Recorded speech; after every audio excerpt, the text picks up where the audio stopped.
Promessa. Esse curso, ele tem como foco, ou como proposta, desenvolver, através de alguns personagens bíblicos, alguns episódios bíblicos, a caminhada entre a promessa que acontece em Gênesis 3,15 até a realização dessa promessa. E é interessante que a gente destaque que desde o início houve da parte de Deus o desejo de se relacionar com o homem. Deus cria o homem para ter relacionamento também com o homem. Nós afirmamos isso em função daquilo que Gênesis registra, né? Na virada do dia, Deus apresentava-se e conversava com o homem e com a mulher. Havia uma harmonia entre toda a criação com Deus. E nós somos informados pelas Escrituras que num dado momento há uma intrusa, né, que aparece dialogando com a mulher, conversando com a mulher. É uma voz estranha. A gente deduz, né, infere-se pelo contexto dos capítulos iniciais de Gênesis, sobretudo o capítulo 1, que homem e mulher e Deus conversavam. A gente pode afirmar, né, que nós temos então 3 vozes. A voz divina, a voz humana de Adão e a voz humana de Eva. Mas no capítulo 3, aparece uma 4ª voz. E essa voz, ela dialoga com Eva. Ela propõe uma conversa com Eva. Só que essa conversa, ela tinha como alvo incitar o coração de Eva, portanto do homem,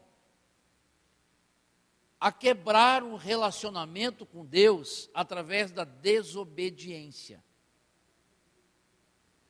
Deus havia dito ao homem, antes mesmo da formação da mulher, que de toda a criação ele poderia se alimentar, né, daquilo que era necessário à sua sobrevivência, exceto do fruto de uma árvore. Se ele provasse desse fruto, diz o texto que ele certamente morreria. E Adão deve ter passado essa informação também a Eva. Só que, nessa conversa que acontece com essa 4ª voz, e também o texto diz que essa voz vem de uma serpente, ela coloca em dúvida isso, né? Ela acaba colocando no coração de Eva que, na verdade, Deus estava proibindo que eles se tornassem iguais a Deus. E isso aguçou os sentidos de Eva, né? Eva ficou mexida com essa fala da serpente. E por isso, o texto também fala em Gênesis, que os olhos de Eva se abriram, o que parece muito estranho, porque tanto Adão quanto Eva foram formados por Deus, e biologicamente falando, se eles foram formados sem qualquer imperfeição. Eles tinham uma visão perfeita, uma audição perfeita, um olfato perfeito, todos os sentidos estavam perfeitamente em harmonia e em pleno funcionamento. Como então que pode ser dito que os olhos dela se abriram? É que, na medida em que a Eva ficou com a curiosidade aguçada, os olhos se abriram, mas se abriram, a gente pode dizer, para o pecado.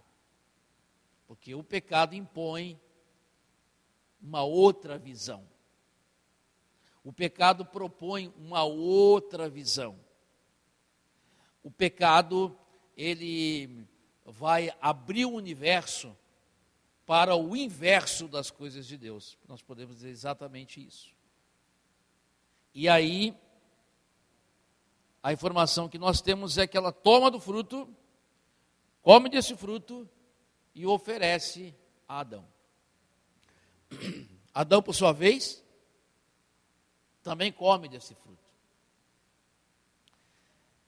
E isso imediatamente provocou uma ação no mundo espiritual. Eles, diz o texto, que eles olharam um para o outro e viram-se nus. Que também, para um bom leitor, vai abrir alguns questionamentos. Como assim? Se eles, desde o princípio, foram gerados nus. E agora eles se veem nus pós alimentarem-se do fruto proibido. De novo, é aquilo que eu estou argumentando. O pecado, ele te abre para uma dimensão de desobediência e ele acaba gerando em nós o desejo de se ocultar. Porque em Deus há luz. Não é? Nós somos informados também em João que Jesus é a luz do mundo. E onde há luz não pode haver trevas, não pode haver nada oculto. E o pecado que se estabelece ali na desobediência de Adão e Eva, ele vai provocar o desejo de ocultar entre eles, porque até então eles tinham uma liberdade, eles tinham o que eu costumo chamar de transparência plena, e agora eles escondem-se, mas não só de si, eles também vão se esconder do próprio Deus. Na viração do dia, então, quando Deus se apresenta e chama Adão, Adão não responde, Adão está escondido. Adão fala que, porque estava nu, se escondeu de Deus. Deus pergunta: quem te fez saber que tu estavas nu? E aqui, então, aquele relacionamento, que era um relacionamento tranquilo, que era um relacionamento aberto, entre Adão, Eva e o Senhor, e Deus, depois desse momento, ele é corrompido. Então agora, já não há mais essa liberdade, porque o pecado se interpôs, O pecado agora estabeleceu uma barreira de comunicação. E o próprio Adão, quando é questionado, ele não assume o seu pecado, transfere para a mulher, que por sua vez transfere para a serpente.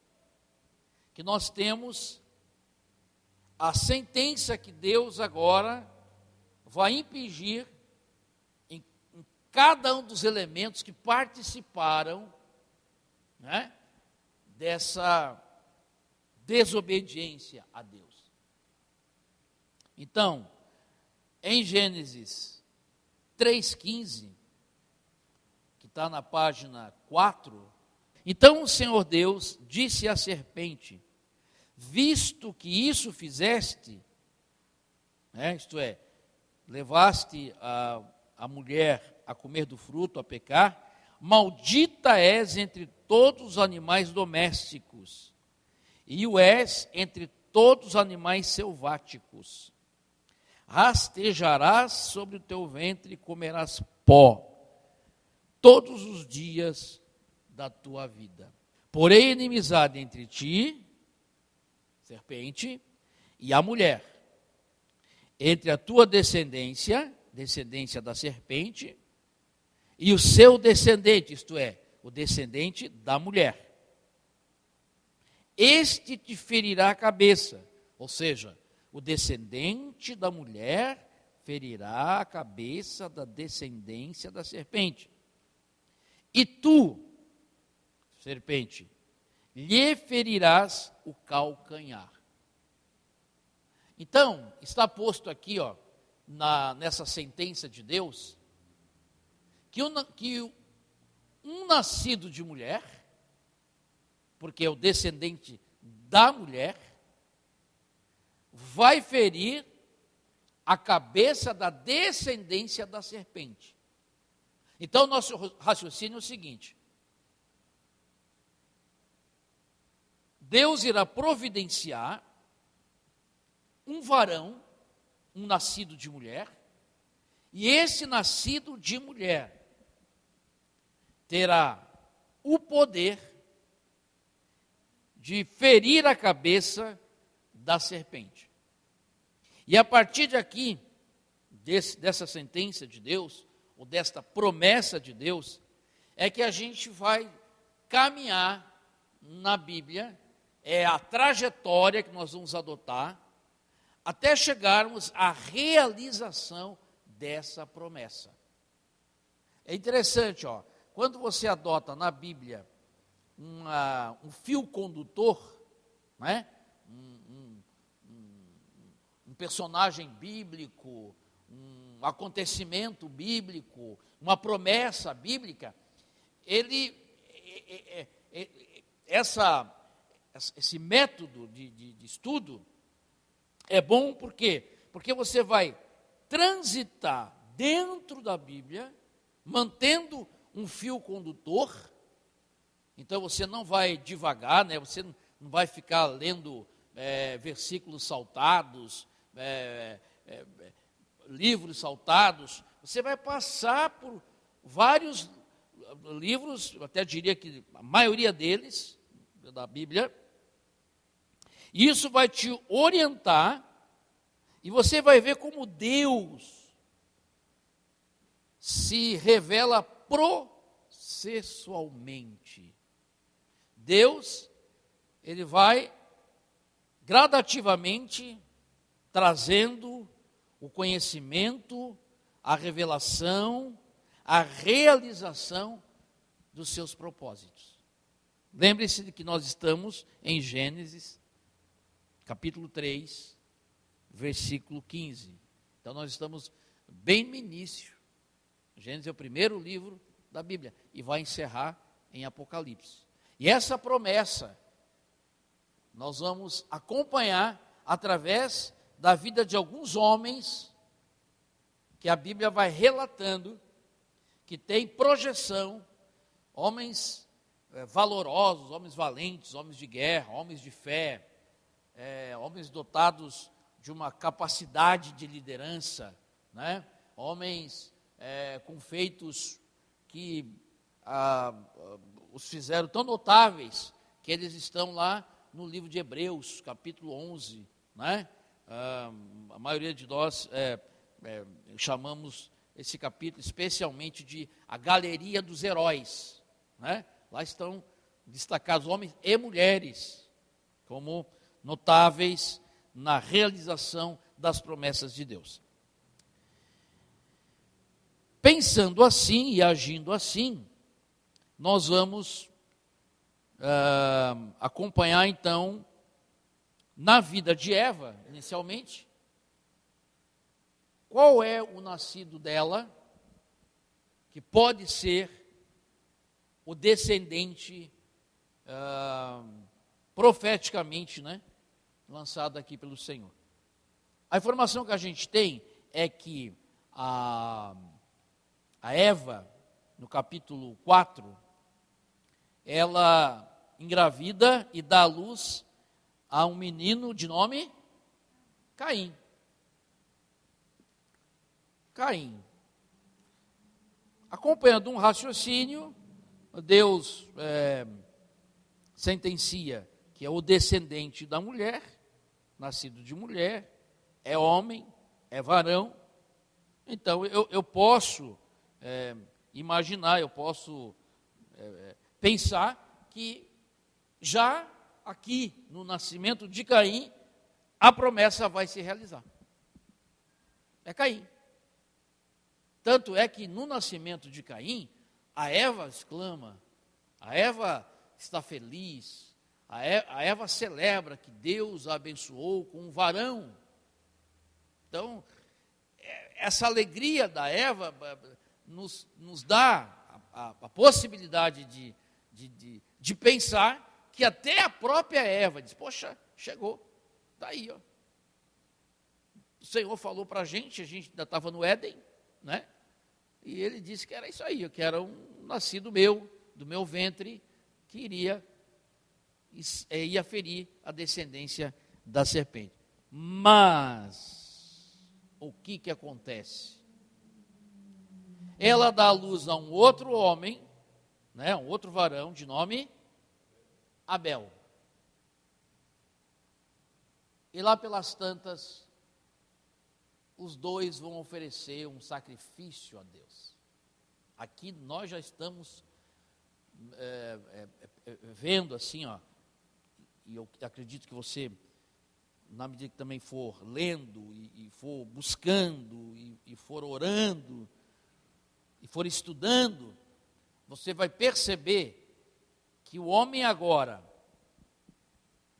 para ter comunicação com Deus, já tem que ser mediante sacrifício. Antes da queda, a comunicação era direta, não tinha intermediário, não tinha sacrifício. E para quem gosta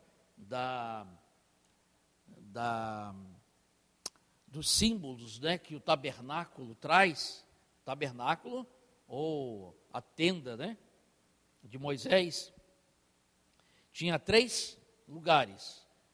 O lugar chamado átrios, depois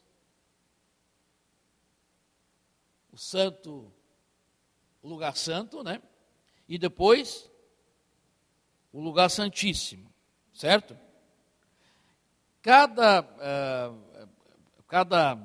parte tinha o seu significado. Mas o que eu quero destacar é o último, que é o lugar santíssimo. Lá só podia ir uma vez ao ano o sumo sacerdote. O sumo sacerdote iria apresentar diante de Deus os pecados seus e da nação, para que houvesse expiação, isto é, para que eles fossem perdoados. Já no Éden, se você usar um pouquinho da imaginação, o próprio Éden já era o lugar santíssimo. Porque Adão e Eva conversavam diretamente com Deus. Está entendendo? Ali já havia uma comunicação sem haver qualquer empecilho, sem qualquer embaraço, sem qualquer obstáculo. Eles conversavam com Deus, Deus conversava com eles. Havia intimidade, havia comunicação, havia relacionamento direto. E o pecado quebrou esse relacionamento. E como Deus nos ama de uma forma incondicional, de uma forma tremenda, Deus estabeleceu uma estratégia para que de volta nós tivéssemos, né, para que houvesse um resgate, a gente pudesse de novo conversar, de novo se relacionar com ele, de novo poder ter intimidade com ele. E esse estudo, né, a promessa, ele tem também por objetivo, na caminhada, mostrar como Deus vai fazendo isso, até que, de fato, nos foi devolvida, nós fomos formados sacerdotes, para ter de novo acesso ao Pai, para podermos de novo, sem a necessidade de sacrifício, sem a necessidade de um lugar santo, sem a necessidade de um sacerdote humano, ou sumo sacerdote, para nos representar perante o Pai. Então, os dois irmãos vão apresentar sacrifício diante do Senhor, só que um é aceito e o outro é rejeitado. O Caim é rejeitado e o Abel é aceito. Note que lá no texto, em Gênesis, ele diz que Deus aceita primeiro a Abel e depois a sua oferta, e Deus não aceita a Caim e depois não aceita a sua oferta. Porque Deus primeiro aceita o meu coração e depois aquilo que eu ofereço para Ele. Deus não está interessado necessariamente naquilo que eu estou oferecendo. Está interessado na minha motivação, na intenção real do meu coração. É isso que faz a diferença, né? Algumas vezes, no nosso costume de litúrgico, lá pelas tantas a pessoa traz um dízimo ou uma oferta.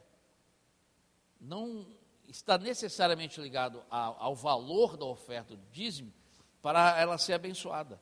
Ela pode trazer R$1, ela pode trazer 50 centavos, mas se ela traz com a motivação certa, se o coração dela está sendo verdadeiro diante do Senhor, isso é como se fosse um gatilho espiritual que vai desembocar em bênção sem medida sobre a vida daquela pessoa. O contrário é verdadeiro. Quando a pessoa vem com grandes quantias, mas ela de alguma forma quer impressionar homens, ela quer mostrar que ela é vitoriosa, que ela é muito inteligente, né? Ela até recebe, mas não recebe na proporção que deveria receber, porque o coração dela não está sendo um coração com a motivação correta. E aí, o que aconteceu aqui, voltando a Caim e Abel? O Caim ficou com inveja do irmão, ficou com ciúme do irmão, convida o irmão para ambos ir ao campo e ele mata o irmão, tornando-se o primeiro homicida que a Bíblia registra.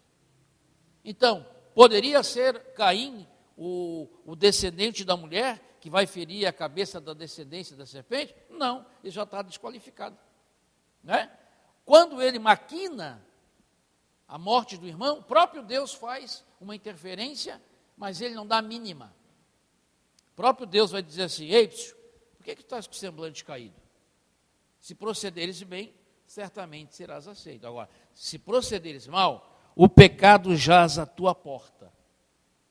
E ele preferiu o pecado e matou seu irmão. Então, já está desqualificado. E a terra vai experimentar, vai beber sangue pela primeira vez, sangue de um inocente. E aqui é interessante, porque na caminhada da história bíblica, do processo da revelação de Deus, nós vamos perceber que a terra, depois de um certo tempo, vai também beber, e vai beber com muita voracidade, o sangue de um inocente. Só que agora o sangue desse inocente resgata o sangue do próprio Abel, que é uma das coisas tremendas. Muito bem, aqui na página 5 do nosso livro, se tu quiseres acompanhar,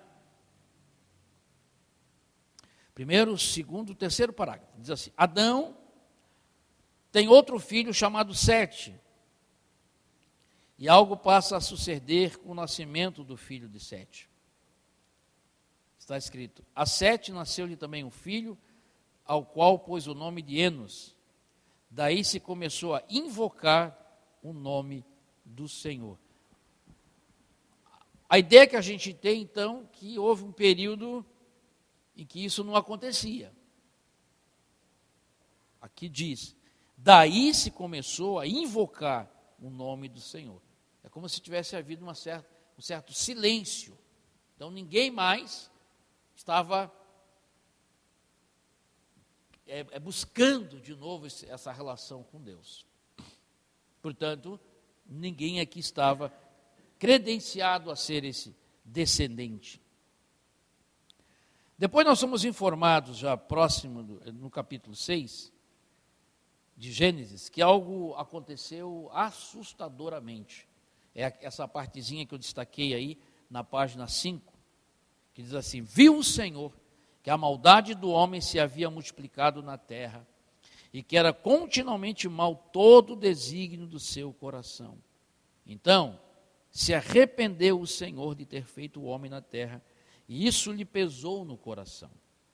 Disse o Senhor, farei desaparecer da face da terra o homem que criei, o homem e o animal, os répteis e as aves dos céus, porque me arrependo de os haver feito.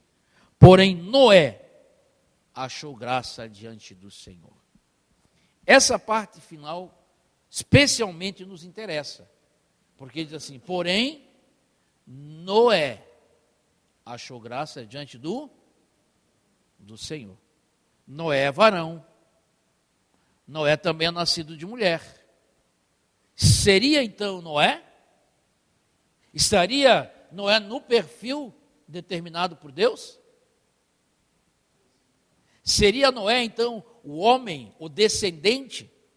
E aqui quando diz que a maldade do homem se havia multiplicado na terra, havia uma multidão. Não era um punhadinho de pessoas, não. Eram milhões de pessoas. E dentre essas muitas pessoas, um só achou graça diante do Senhor. Então vamos imaginar assim, ó.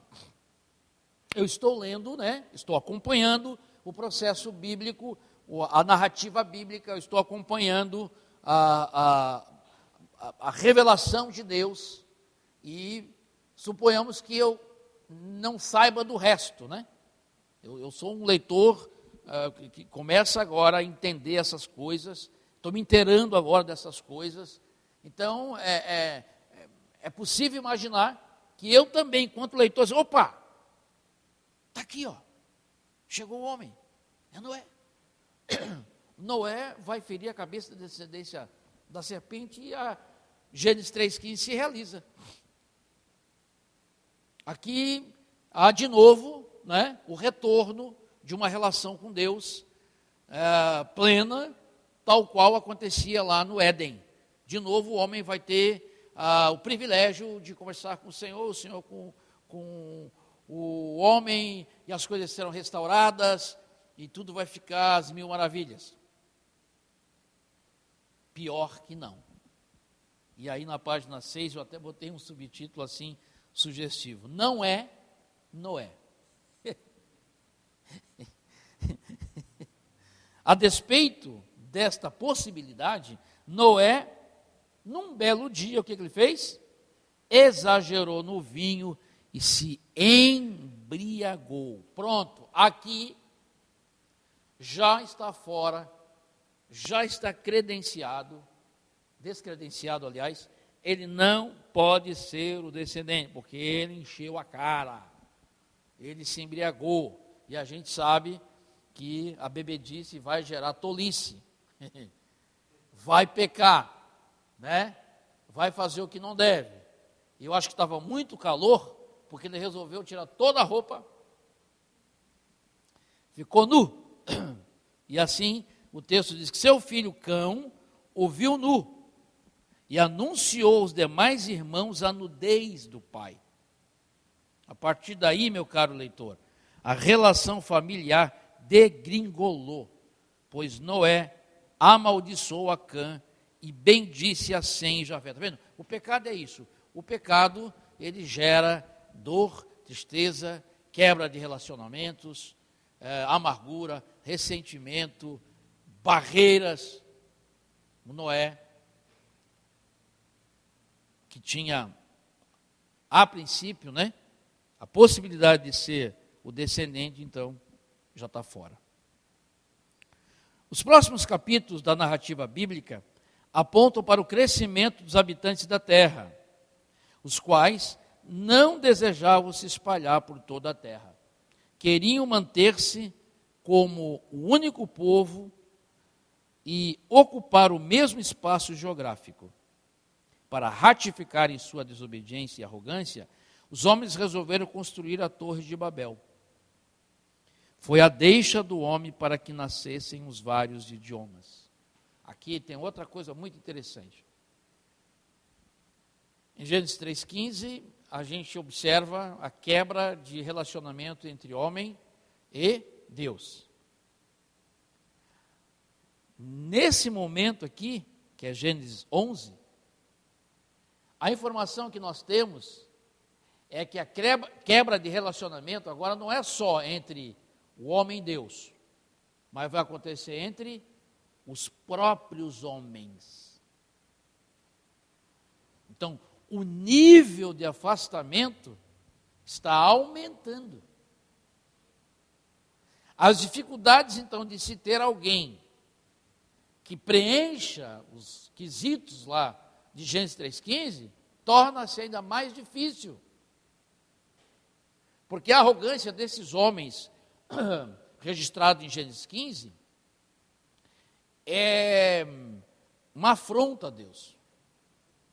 E Deus vem e faz com que eles se separem, porque a partir de agora nascem os mais variados idiomas. De repente, o que estava falando tal coisa já não é mais compreendido por aquele, que não é mais compreendido por este, e aí, naturalmente, o que acontece? Quando a gente não fala a mesma linguagem, a gente se afasta. E a gente vai procurar alguém, então, que fale a mesma linguagem. Obrigatoriamente, eles tiveram que se espalhar, porque, de novo, a desobediência havia se instalado no coração do homem. Desde o princípio, Deus havia dito: crescei, multiplicai-vos e enchei a terra. O desejo de Deus sempre foi que a terra fosse muito povoada, que a terra tivesse milhares e milhares de seres humanos, porque a terra foi criada para que eu e você desfrutássemos dela. Foi um carinho de Deus para o homem. Nós somos a coroa da criação, nós somos a obra-prima da criação. Só nós que recebemos da parte de Deus a imagem e semelhança. Só o homem foi dotado de plena sabedoria para usufruir da criação. Mas, de novo, aquela ideia que a serpente plantou no coração de Eva, de que seríamos iguais a Deus. Até hoje, isso permeia o coração do homem. O homem quer ser Deus. O homem se pretende Deus. E aí você pode ir localizando aí, na ciência, no conhecimento intelectual, na tecnologia hoje, né? Ele quer manipular seres humanos, gerar seres humanos, né? Ele tem uma pretensão absurda. Isso é DNA do pecado, que vem desde os tempos de Adão e Eva. E lógico que a gente sabe que quem plantou isso foi Satanás, porque ele é a gênese desse desejo, né? A gente é informado que ele quis ser acima até do próprio Deus, né? Subirei acima do Deus Altíssimo. Ele tinha uma pretensão de estabelecer seu trono acima de Deus. Então essa síndrome é uma herança satânica. E aí aqui, voltando para Gênesis 11, os homens são dispersos, e aí Deus agora vai, de novo, levantar um homem. Aí nós já vamos para Gênesis 12, nós já saímos do Gênesis 3, agora já estamos lá em Gênesis 12. Nós vamos ver Deus chamando um homem de uma terra, de uma cultura idólatra, de um povo nômade, né? Acostumado também com peregrinações. Deus vai chamar Abraão. Abrão, né? Mas já vamos usar o nome que ele acaba sendo conhecido. Abraão. Então, eu estabeleço na minha mente assim, o Adão passou o bastão, né? Porque pecou.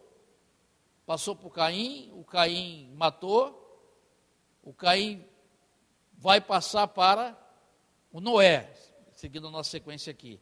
O Noé não preenche os requisitos, agora o Noé vai passar para Abrão. O nosso amigo Abraão recebe promessas de Deus, um chamado específico de Deus, e a partir dele, Deus propõe uma geração diferenciada, um povo diferenciado. Você sabe que Abraão é o pai dos hebreus, os judeus. Abraão é tido como o pai dos hebreus, dos judeus. A gente, no Novo Testamento, por vezes, eles querem afrontar Jesus, né? Dizendo que eles têm uma salvação por herança. Somos filhos de Abraão. E que, portanto, nós já temos o passaporte carimbado para o céu. E Jesus confronta, porque eles, na verdade, acabaram se tornando bastardos, porque se fossem filhos, deveriam dar frutos semelhantes. E eles mataram profetas. E estava diante deles aquele que era maior do que Abraão, mas eles não reconheciam. Muito pelo contrário, destilavam ódio, raiva. Já Abraão não. Inclusive, numa passagem do Novo Testamento, Jesus diz que Abraão viu o dia e se alegrou. Abraão viu o dia do Senhor e se alegrou. E eles dizem, como assim? Eles não conseguem, captar a mensagem que estava. Ele disse, você tem 20 e poucos anos, 30 e poucos anos, você é jovem, como é que isso pode ter acontecido? Eles se esquecem de que Abraão também é chamado pai da fé. E a fé caracteriza exatamente por eu ver aquilo que ainda não é visto. A fé, ela tem exatamente essa função em mim e em você. Eu vejo aqui dentro, embora aqui fora ainda não esteja materializado, mas eu tenho plena convicção de que vai se realizar. Isso é fé. A fé eu estava lendo acerca do livro de Romanos, que eu gosto bastante. Eu estou com vontade de fazer um estudo só em cima de Romanos. E Paulo discorre muito acerca da fé, da salvação pela fé. O justo viverá pela fé. Então, para os judeus de então, era uma coisa muito difícil, porque a salvação para eles tinha que vir pela lei, tinha que vir por boas obras, tinha que vir por sacrifício e até por herança. E Paulo está dizendo que não. Paulo está dizendo que a circuncisão abraâmica não era garantia, porque a circuncisão real tinha que acontecer no coração. A circuncisão não é mais nenhum selo de garantia, porque eles pensavam exatamente assim. A salvação agora, na dispensação da graça, acontece pela fé. Eu sou salvo em Cristo Jesus, sem que eu tenha qualquer merecimento, qualquer crédito, sem que eu precise pagar alguma coisa, sem que eu precise barganhar alguma coisa com Deus, sem que eu precise provar nada para Deus. Eu sou salvo desde que eu creia que Jesus fez tudo por mim. Uma vez que eu creio, eu já estou salvo. Você sabe que até nos dias de hoje, para algumas pessoas, parece muito simples, então elas não querem. Elas têm que pagar penitência, elas têm que entrar num êxtase espiritual, elas têm que entrar numa purificação espiritual, né? Elas têm que fazer caminhadas para lugares sagrados, elas têm que ter determinados objetos. Então, não basta apenas crer. Um ser humano, nós somos muito complicados. Não. Como é que é? Basta apenas crer? Não tem que fazer mais nada? Mas eu matei, eu roubei, estuprei, menti, participei de coisas terríveis. Então agora, se eu confessar com a minha boca que Jesus é Senhor e Salvador, e acreditar nisso, estou salvo? É exatamente isso. Isso é fé.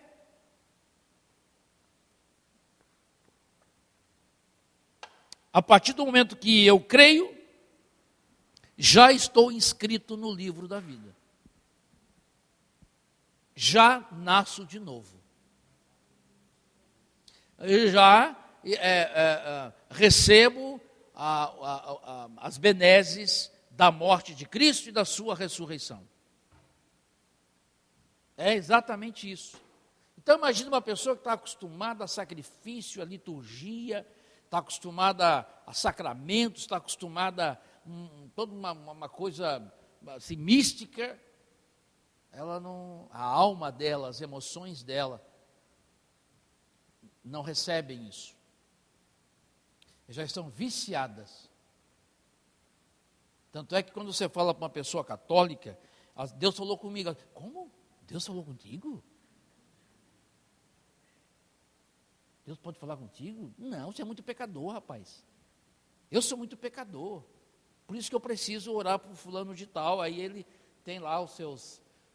Ele foi mais santo do que eu, então ele pode falar com o Senhor. Então eu acendo uma vela para ele, eu faço uma petição para ele, ele me representa.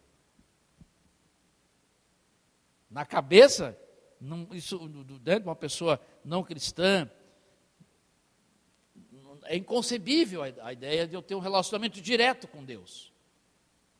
De que Jesus fez isso por mim. Ele é um novo caminho. Eu sou o caminho, a verdade, e ninguém vai ao Pai senão por mim. Uma vez que eu aceito Jesus, então agora eu já estou nesse GPS aí, ó. Esse GPS me leva direto para lá.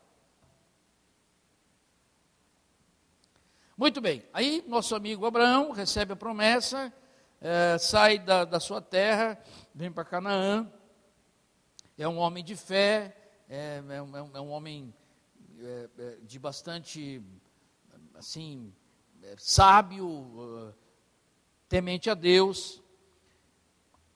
Aparentemente poderia ser o descendente da mulher, mas alguns episódios vão desabilitar o nosso amigo Abraão. E um deles, que é forte, é a questão de que quando há fome no Egito, em Canaã, ele desce ao Egito, e ao descer ao Egito, ele acaba fazendo uma negociação para preservar a sua vida. Sua esposa acaba indo para o palácio,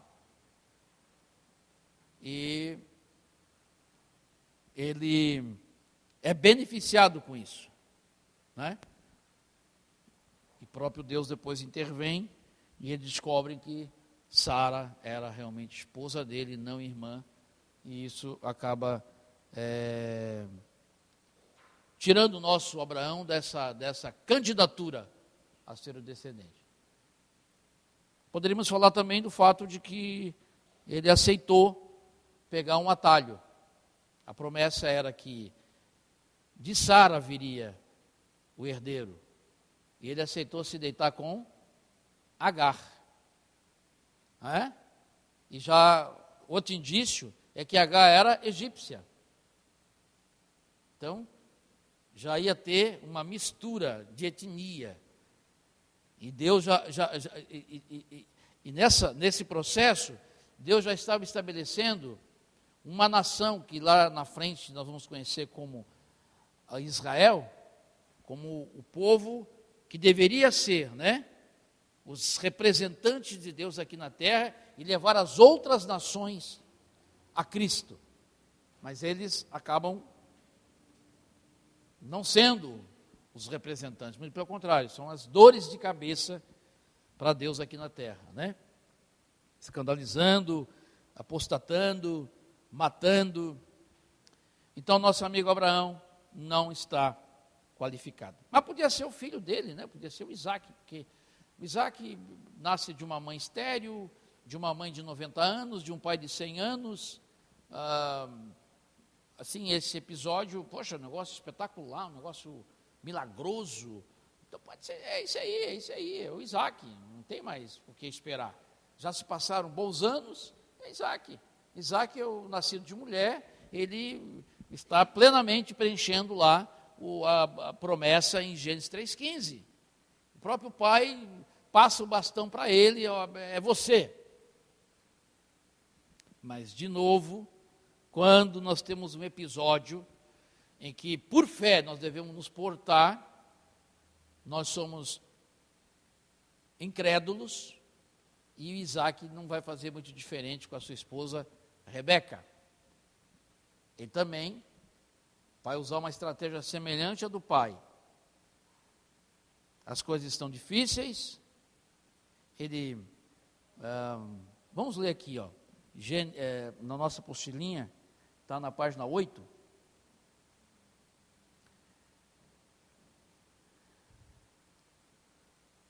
Segundo parágrafo da página 8.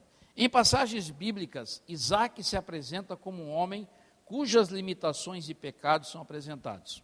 Perguntando-lhe os homens daquele lugar a respeito de sua mulher, disse: é minha irmã, pois temia dizer: é minha mulher. Para que, dizia ele consigo, os homens do lugar não me matem por amor de Rebeca, porque era formosa de aparência. Mesmo estratagema do pai. E aí, se Deus também não intervém, de novo, nós vamos ter o pecado se estabelecendo na família de Isaac. Muito bem, então nós tivemos o nosso Adão, pecou, então ficou desabilitado dessa permanência com Deus. Aí quem sabe, segundo a promessa ali, o descendente da mulher vai, um descendente, vai realizar o que se espera, que vai esmagar, vai ferir a cabeça da descendência da serpente. Então nós temos Caim, mas Caim foi homicida, então dá o bastão. Passou o bastão para Noé, e Noé tomou um pileque lá, ficou nu, deu uma confusão entre a família. Noé passou para Abraão. Abraão acaba negociando a esposa com o faraó do Egito.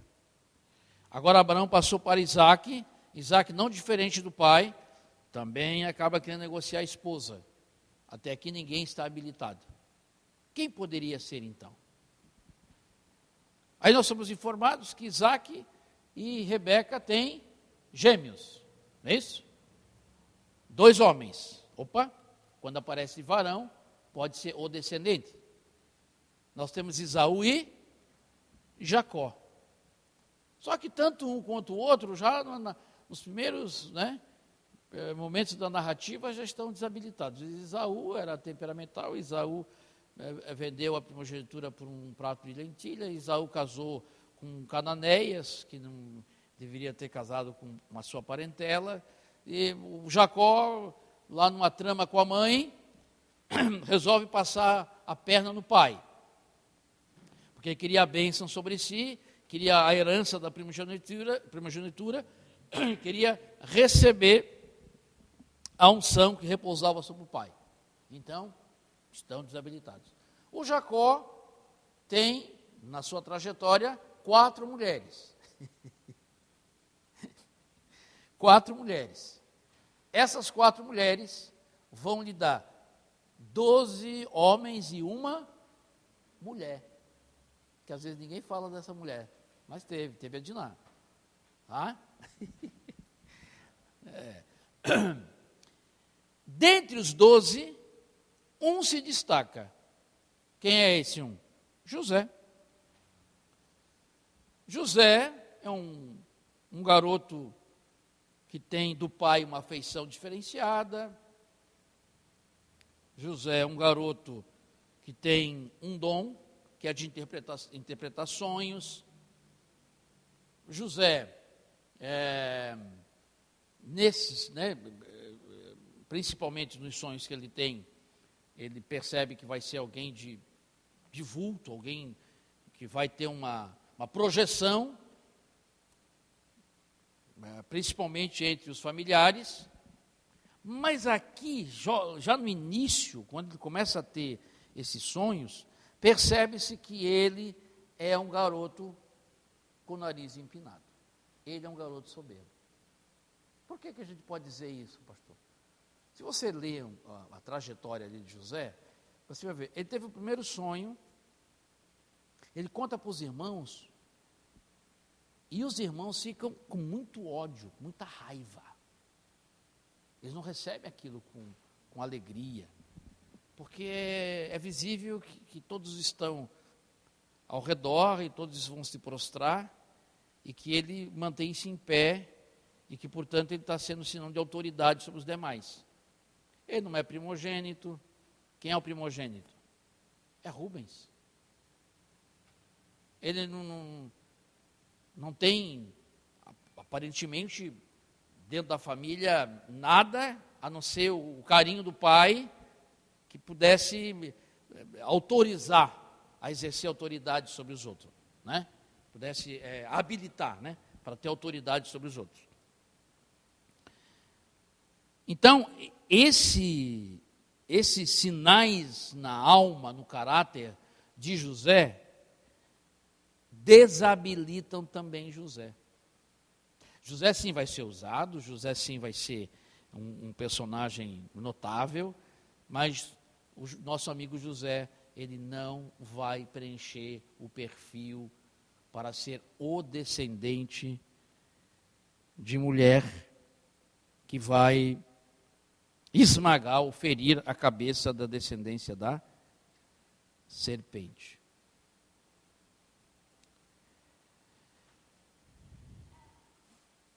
Na página 9, nós temos, principalmente lá no finalzinho, no último capítulo, no último parágrafo, no capítulo 50 de Gênesis, e é muito interessante porque Gênesis tem quantos capítulos? 50. Então, nós começamos em Gênesis 3, percorremos aqui personagens bíblicos com esse viés, quer dizer, com essa caminhada, com essa linha condutora. Nós estamos procurando o descendente que vai preencher a promessa. E vamos chegar já em Gênesis 50, com a morte de José, o que está relatado aqui, e não temos nenhum nascido de mulher, nenhum varão que está credenciado, habilitado a realizar a promessa. Então, no capítulo 50, verso 26, está assim: morreu José da idade de 110 anos. Embalsamaram-no e o puseram num caixão no Egito.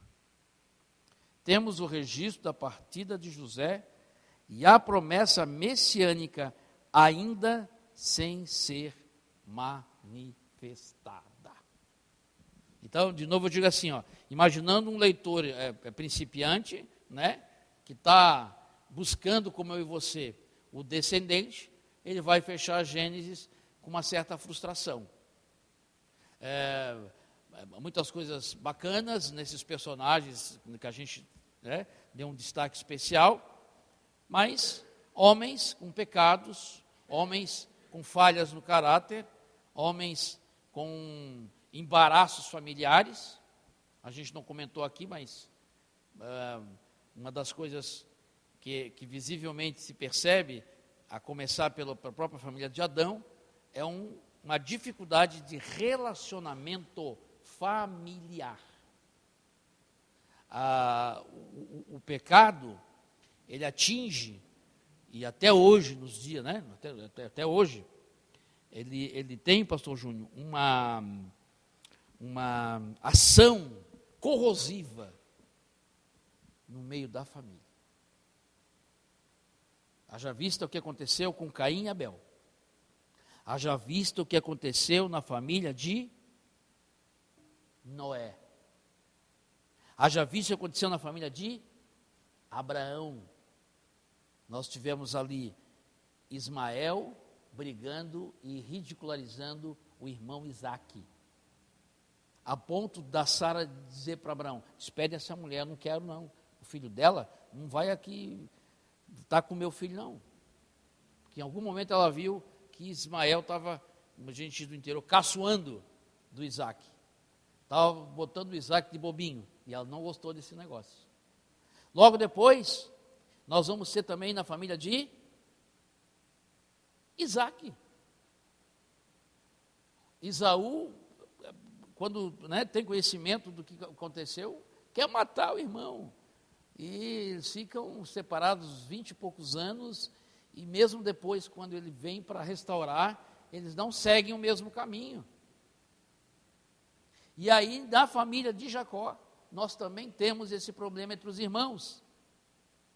Os irmãos, por fim, acabam querendo matar José. Se não há uma interferência do mais velho, eles matariam mesmo, e por fim acabam vendendo o irmão por escravo.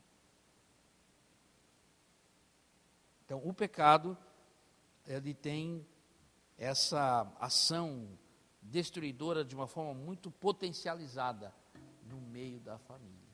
Então, nós temos que estar bastante atentos.